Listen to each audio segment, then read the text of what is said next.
All right, listen to this. We've got Gucci Mane getting straight up labeled a rat by a fan while he's walking out of a tunnel at a show in Alabama. Hold up.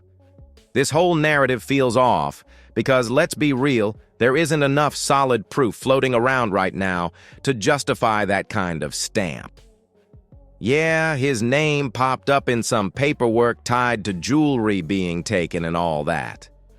But that's insurance business, not street politics.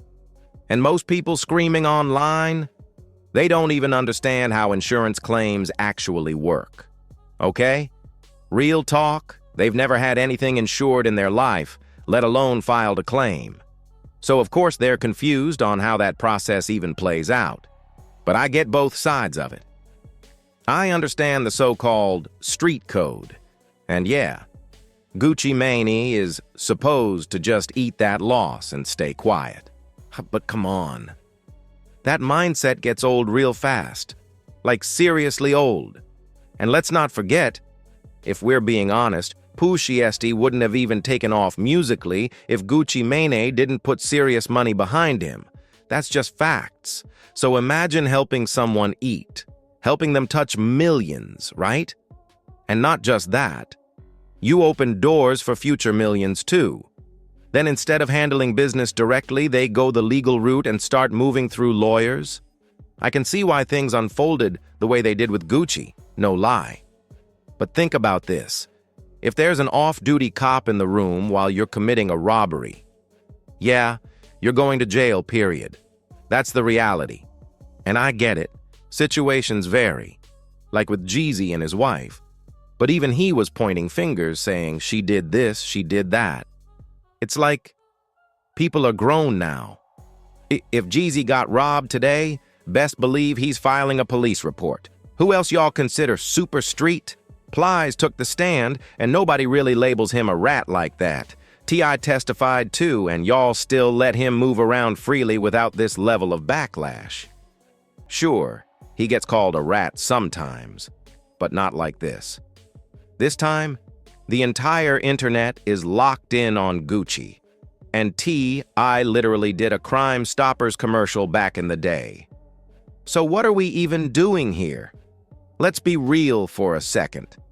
You think if Boozy Badazz gets his house hit, he's staying silent? No way. He's calling the cops. I'm just keeping it 100 with you. It's like, I don't even know anymore. In a way, Boozy already dealt with getting played by someone close, his own artist. And what did he do? He went the legal route. Because that's what you're supposed to do. What? You're just supposed to take a robbery on the chin? Absolutely not. And yeah, every situation has its differences. But when it comes to Gucci Mane, it's looking like that old image. It might be done, bro. Like, for real done. And I hope he stacked his money right, because things are about to move very differently for him from here on out. Because this whole street image forever thing, it's outdated. Eventually that image expires. And, yeah, we all used to be into it. I'll admit that too.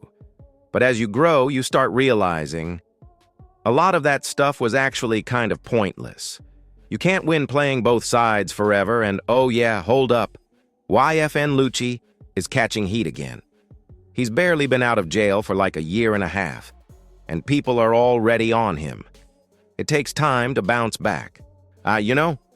He's still adjusting to life outside, but folks online are saying he needs to chill, talking about he's eating too much, confusing him with Rod Wave. Like, wow, people are ruthless. Maybe he shouldn't have posted himself grabbing food like that, but hey, he put it out there. So, it is what it is. Meanwhile, Pooh Shiesty's mom shared a throwback with Shiesty, Big 30, Big Scar, and their late brother. And there's this narrative floating around that Gucci took Shiesty from his family. Nah, that's not accurate. Shiesty made his own choices, and honestly, his father played a role too. If anything, his dad should have stepped in and said, "This ain't worth it." That's your father, bro. Someone in his 50s who should know better. But instead, it looked like he saw opportunity. Like, I can manage him and get paid. And that's wild. A father being involved in that lifestyle with his son? That's next level. Then you've got YNW. Melly's mom hinting he might come home after 7 years. She's probably big on manifestation, which, don't get it twisted, does work. But in a case like this, with cameras and evidence everywhere, I don't know about that one. Now check this out.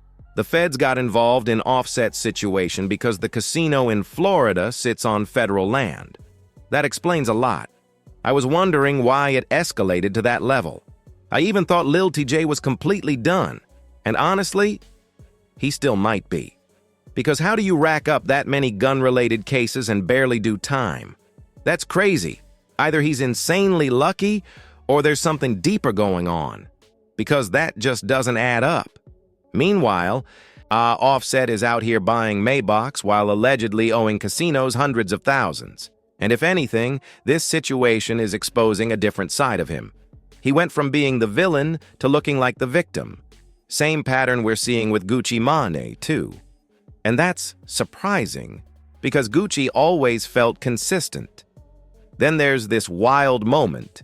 Michael Jordan celebrating his NASCAR driver's 5th win by grabbing him and kissing him, and the driver's like, "Whoa, I'm not with that." And Mike basically brushes it off. Then 50 Cent jumps in saying, "No sympathy for winners." And now there's this viral clip of Will Smith saying he's done trying to make someone happy, clearly aimed at Jada Pinkett Smith. And let's be honest, that situation pushed him to slap Chris Rock on stage, defending her, only for her to flip it on him later.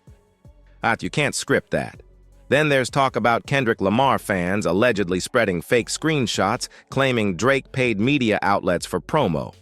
But in reality, it ties back to Kendrick's own rollout strategy. And Rick Ross trolling Drake? That's promo-driven too. He's pushing his Mixing Miami record. And yeah, it's actually solid. Ross always pops out when there's money to be made. But numbers-wise, it's not hitting like it should. Same with DJ Khaled. One of his tracks might pop just off the strength of the features and label push. But Khaled needs to switch it up. That God Did energy was different. Fresh. Now it feels recycled.